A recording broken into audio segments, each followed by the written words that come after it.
Seja bem-vindo, você está no canal de cortes do Muqueca Podcast, o maior podcast do Espírito Santo. É isso aí, galera. E para não perder os melhores momentos do episódio que a gente faz aqui na live, já clica aí, se inscreve no canal, dá um like nos vídeos, compartilha com os amigos que você não vai perder nenhum melhor momento desse podcast foda.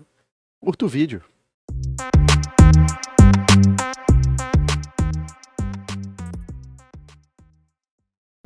Duas matérias que eu encontrei em dois sites, CNN e BBC, perdão. E eu queria que você comentasse um pouquinho sobre isso aqui, ó. No site CNN, tá? Tem uma matéria com o seguinte título: em 2020, ex-chefe de segurança espacial, em 2020, ex-chefe de segurança especial de Israel diz que ETs existem e Trump sabe disso. Israel Haim afirmou que alienígenas existem e que eles têm um acordo com os Estados Unidos. Abre aspas. Há um acordo entre o governo dos Estados Unidos e os alienígenas. Eles assinaram um contrato conosco para fazer experimentos aqui. É a primeira matéria, tá? Tem mais coisa na matéria, depois a gente vai disponibilizar a fonte aí para vocês, tá?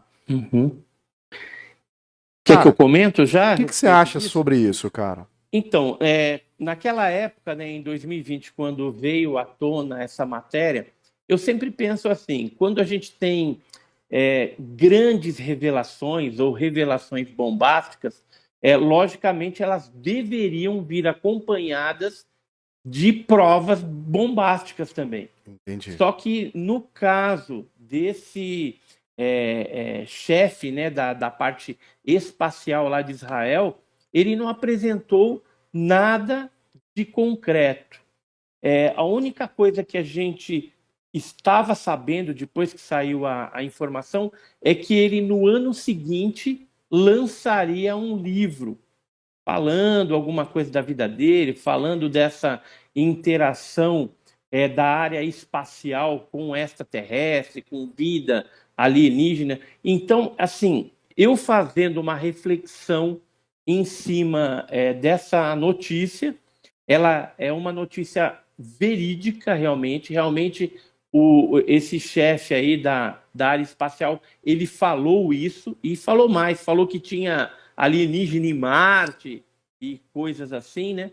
Então, tudo indica, na minha visão, que ele fez essas revelações, afirmações sem prova nenhuma para que o livro dele, quando saísse, fosse alcançado e fosse um sucesso de vendas aí.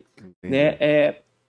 Eu não sei até onde que uma pessoa com um cargo dele, de uma visibilidade que ele tem dentro do meio político, militar, da área espacial até, vem a público falar algo dessa monta. Né? Então, eu sempre penso assim, aonde há fumaça, há fogo, mas infelizmente, nesse caso, ele não apresentou nenhuma prova, nenhuma evidência de que aquilo que ele está falando é verdade. Ficou na palavra, como muitos aí já vieram a público, mas nunca mostraram nada. E assim, a história em torno de tudo isso, futura até, a pregressa não, mas a futura, talvez comprove parte dessa história ou não. Né? Então, vamos aguardar aí os próximos capítulos dessa história. Que o Trump, né, que nem ele falou que o Trump sabe, ele sabe mesmo, porque se o ex-presidente Trump não soubesse, ele não teria pedido a liberação dos arquivos do Pentágono sobre UAPs, que são os OVNIs, né? Objetos voadores não identificados. Isso foi em 2021, né? Ele pediu em 2020 a liberação, e aí foi liberado no dia 25 de junho de 2021 um relatório preliminar. Parece que agora o Pentágono disponibilizou umas 1.500 páginas sobre alguns relatórios aí desses UAP. O UAP seria o FANI, né, que é o Fenômeno Aéreo não identificado. Só que essa terminologia americana, usada também para OVNI, ela pode ser usada para um fenômeno astronômico desconhecido, um fenômeno atmosférico desconhecido, um drone espião da Rússia, por exemplo, Entendi. da China. Então, assim, o UAP, essa terminologia, ela é um pouco mais ampla, podendo ter aí 5 explicações, sendo que uma delas pode ser o UFO, né? o OVNI, objeto voador não identificado. Entendi. Cara, posso ler mais uma? Pode. Só para fazer um gancho. A gente sempre ouviu, a gente não, assim, quem se interessa pelo assunto, né, melhor dizendo, ouviu que a tecnologia evoluiu muito depois da Segunda Guerra Mundial. E muitas pessoas falam que isso se deve ao encontro, né, das autoridades dos Estados Unidos, ainda no meio da guerra, no final da Segunda Guerra, com extraterrestres que teriam pedido para nunca mais explodir uma bomba atômica, né? Em troca disso, dariam também tecnologia, evoluiria a humanidade, né? Esse relato, você já ouviu? Já ouvi e, novamente, são especulações, certo, porque de concreto não tem nada. Beleza. Aí... Infelizmente, não tem. Agora, uma coisa que é importante a gente ressaltar nessa história é que depois dessa Segunda Guerra Mundial, principalmente, muitos alemães vieram para os Estados Unidos e trabalharam bastante a parte espacial, né? E esses pais aí, vamos dizer, da era espacial norte-americana, tiveram aí provavelmente algum tipo de informação anterior, principalmente aí no que diz respeito a esses objetos voadores não identificados que poderiam ter sido até capturados aí pelos alemães, né? A gente ouve falar muito, tem livros sobre isso, tudo, embora tudo um pouco de especulação e uma outra parte não, porque tem documentos oficiais falando de tecnologia que os alemães estavam desenvolvendo naquela época da guerra. Então, por exemplo, a tecnologia V1, V2, V3, aquele Rainebo, né, que era uma outra, parecia um disco voador. Então, eles já estavam construindo alguma coisa e o próprio Hitler, ele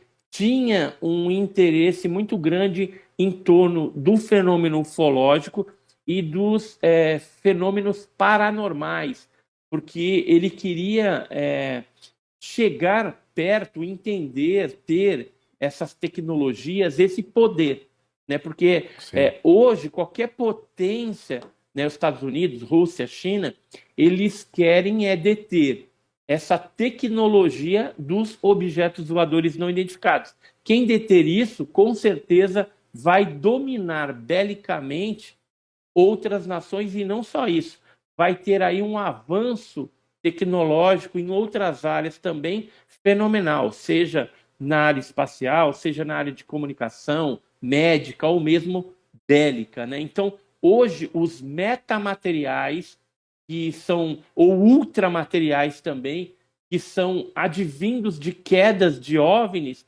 eles têm um interesse muito grande por parte dos cientistas, dos militares de alguns países, da área de inteligência, né, e de alguns governos aí que estão antenados. Sempre que cai alguma coisa, acontece alguma coisa, eles já vão para lá. E aí eu vou fazer um parênteses aqui. O Brasil, ele tem um acordo com o governo norte-americano desde muito tempo.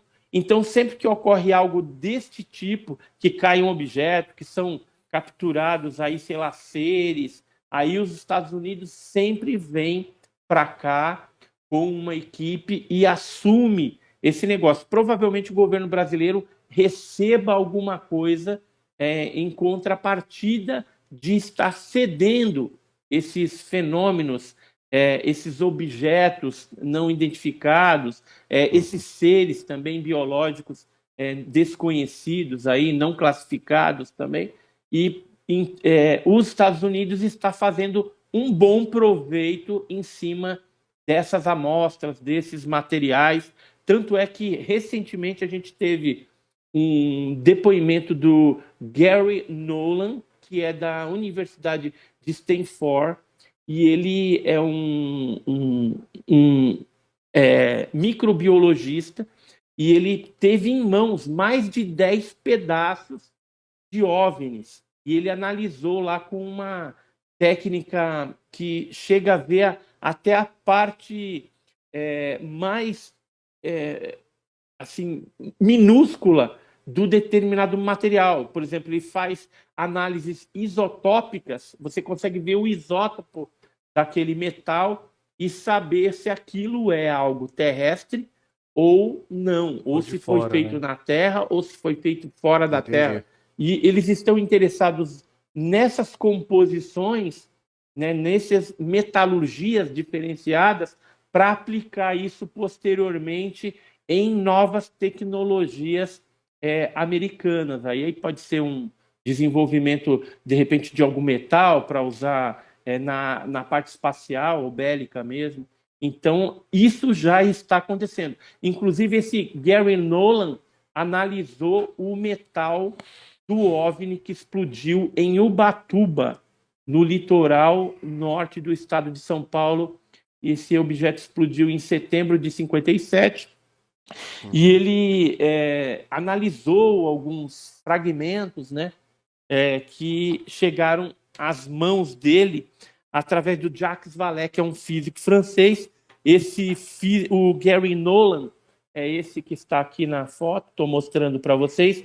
Esse aqui são alguns fragmentos que ele obteve através do Jacques Vallée, o físico francês, que esteve num museu chamado Museu OVNI, que é esse aqui, eu estive visitando também, o Museu OVNI na Argentina, e lá eles têm 2 pedaços desse objeto que explodiu em Ubatuba. E ele conseguiu esses fragmentos e teve essa possibilidade de fazer essas análises isotópicas. O que ele concluiu? Eu vou falar do caso de Ubatuba, porque a gente está no Brasil, mas ele analisou mais de 10 fragmentos de outros incidentes. O de Ubatuba, ele chegou à conclusão que os isótopos constantes no metal do OVNI eram 30% diferentes do magnésio, né, do metal encontrado na Terra.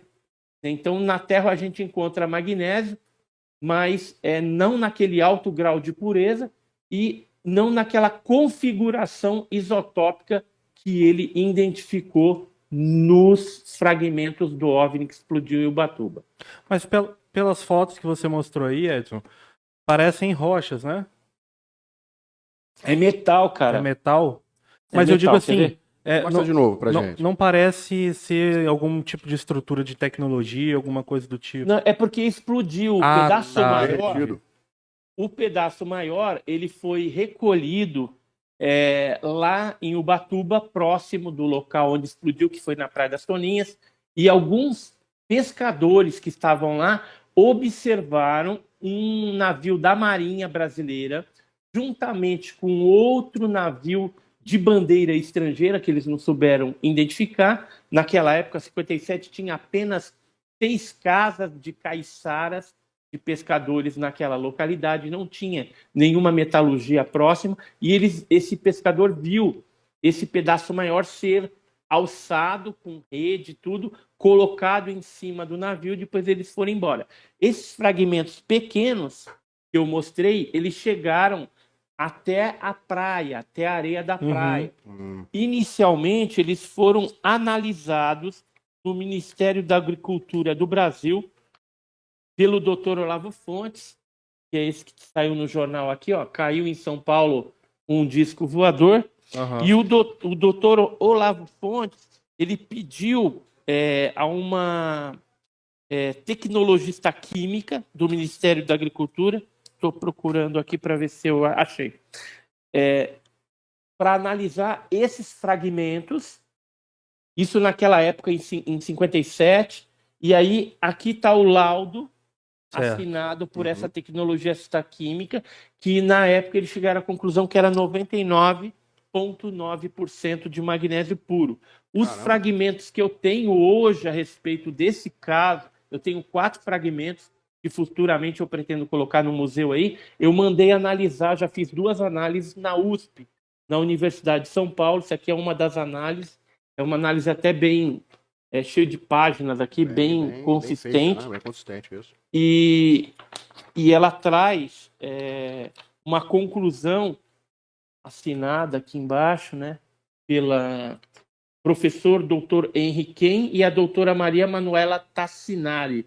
E eles falam aqui que as amostras são constituídas basicamente de magnésio, 99,3, e que o 0,07 seria MgO, ou seja, óxido de magnésio.